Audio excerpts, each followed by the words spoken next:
Hey guys, it's Liz of Consume by Books, and I am here to do my December Rewind video.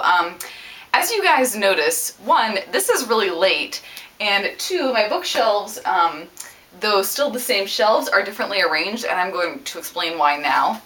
As a lot of you guys know, I finished my master's degree in August and was looking for a full-time job through a lot of the fall, and about halfway through December, I found out that I got one. Yay! I am now working as a youth librarian at a public library in Iowa. It's full-time. I have a salary and benefits, and I love my job, so that's all really good news. This did wind up meaning that I only read about 5 books in December because I had to look for an apartment, which took a day longer than it should have, because I got to drive through the huge blizzard that hit Iowa right before Christmas. And, you know, there was Christmas itself, which took 3 days between Christmas with the immediate family and with the extended family. And then I had some other things going on in there. You know, had to get a car and stuff like that.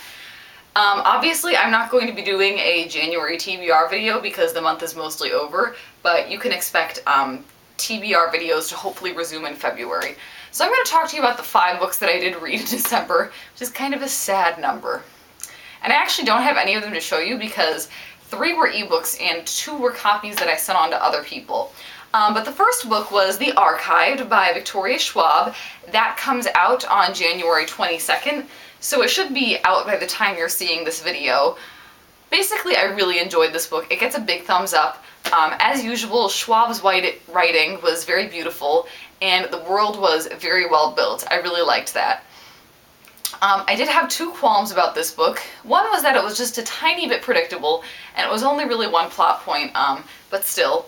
And the other was that Mackenzie was a little bit too emotional for me to connect to very well as a reader, but those are small points. I still think that this is a really original concept and a great start to a new series, so I highly recommend getting yourself a copy of that when it comes out. The second book I read was Uses for Boys by Erica Lorraine Scheidt. This one, I guess I can't really give a thumbs up or a thumbs down. Personally, I didn't care for it. I really recommend going and looking at reviews of this one. Mine is already up on the blog, and I linked to a bunch of other people's. Basically, if you're a very educated person who understands, you know, the value of a college education and why that will serve you really well later on in life, then I think that this is going to be a very hard book to stomach. Because the main character, whose name I actually don't remember now that I'm sitting here filming this, but I'll edit it in, she doesn't necessarily make the best choices for herself, and that's a very hard thing to watch. So personally, I really didn't enjoy reading this book, but I also think that, you know, in the body of YA literature as a whole, and, you know, in, say, a library collection, it does have a place. So that's why I have a hard time just giving it a thumbs down outright or giving it only 2 stars on Goodreads. So not the type of book that I really enjoyed reading, but I think that it is for some people. So go check out the reviews and see what you make of it, or pick it up for yourself. The next book I read was Live Through This. That is by Mindy Scott. I had a finished copy of that and wound up giving it away. Unfortunately, it gets a thumbs down for me. So Live Through This tackles a very difficult subject. I won't spoil it because I'm not sure if it mentions in the Goodreads summary what the subject is. And I thought that the way that handled was fine. It was all well and good. But I didn't connect to the main character. I just felt like I didn't have a reason to care about her. You know, her interests were things that I don't really care about at all. And there was just something missing there. Like, she was just too ordinary or something. I don't know, it's kind of hard to say. And I also just didn't really like the way the plot was done. I don't know, I guess it just seemed to me like it was all everyday kind of mundane high school drama. And I think that as an author, a person can write about high school drama without making it mundane, you know, by having really compelling writing. But that wasn't really the case in this book. It just, I don't know, it wasn't well done, sadly. I wanted to like it, but I didn't. And then the next book I read, I liked much better than that, or anything else I read this month, and that was The Sea of Tranquility by Katya Millay. This book gets a really big thumbs up, even 2 thumbs. This wound up on my favorites of 2012 list, which you can go ahead and look at my blog. So The Sea of Tranquility Basically, we find out that this girl has a horribly damaged left hand. I think. I'll have to look. So basically we find out that her hand is horribly damaged, and that she's just transferred to a new school. She's not really talking to anyone. She's dressing in very slutty clothes, and basically she winds up befriending this guy at her school. And we find out what happens with that. Slowly we find out more about each of them and what's going on in their lives, because the guy is also kind of a loner. Now, in terms of plot, this book is actually kind of a slow burner.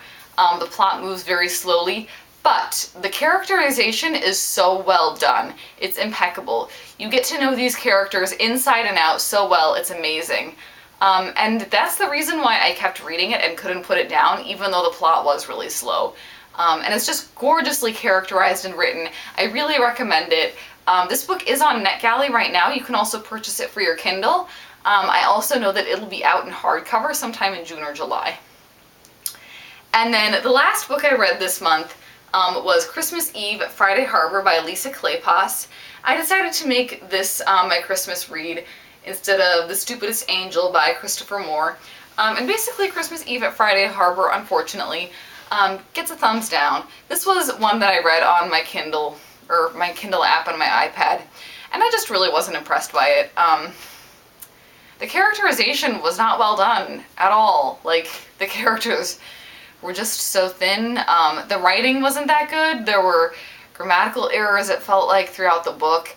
Yeah, it was really underwhelming. I only gave it 1 star on Goodreads. I don't recommend it. It's a less good version of Sarah Addison Allen.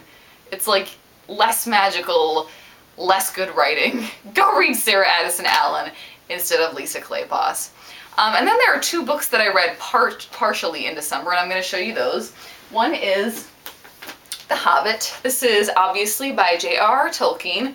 I've been rereading this since the movie came out, and I did go see the movie, which I really enjoyed. I'm almost done with my reread. I've only got about 30 pages left. And it worked out perfectly, because when I saw the movie, I was like literally a chapter ahead of where the movie stopped, so it worked out excellently. Probably going to finish that tonight. And then the other one was Graceling by Kristin Cashore. I don't remember where I was at in this book by the end of December, but I have since finished it. A group of us are doing a read-along of the whole series. The hashtag on Twitter is CashoreGoodTimes.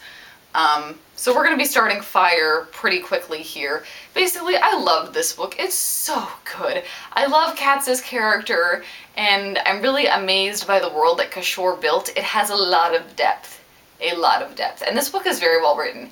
So I do highly recommend picking this one up, and I'll be talking about it again in my January rewind, because now I want to push it on all of you.